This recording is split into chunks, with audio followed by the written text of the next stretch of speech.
Good morning, this is Alan Buchanan, and I provide location advice to owners and occupants of industrial buildings in Southern California. And welcome to another edition of this Tuesday Traffic Tips. This week, once again, brought to you by the good folks at Client Look and also the good folks at Reonomy. Please make sure you sign up for your free demonstrations today.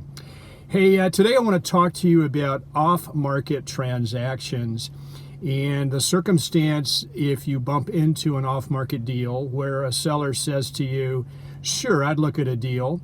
How do you pursue that? I have one right now that I'm working on, which is a little bit interesting. So I contacted the company. They said, sure, we'd look at an offer.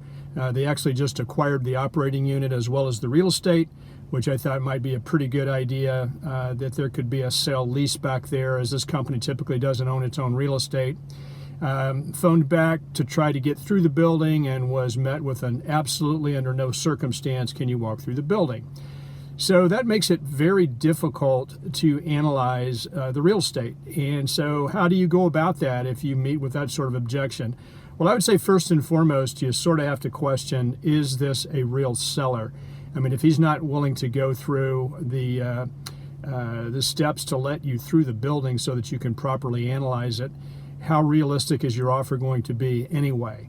Number two, if he's just absolutely adamant, I would suggest try to find out what kind of a number he's thinking. You can then put that into the equation and see if that even makes any sense in today's marketplace. And then finally, if he's absolutely adamant about not letting you through, maybe what you can do is look at your sources, make your best guesstimate in terms of what's there, and fire in a letter of intent.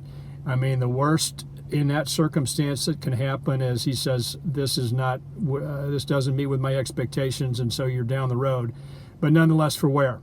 So hope this helps. Alan Buchanan, Tuesday Traffic Tips. Make it a great week. Hope everyone had a wonderful 4th of July weekend. Talk to you next week.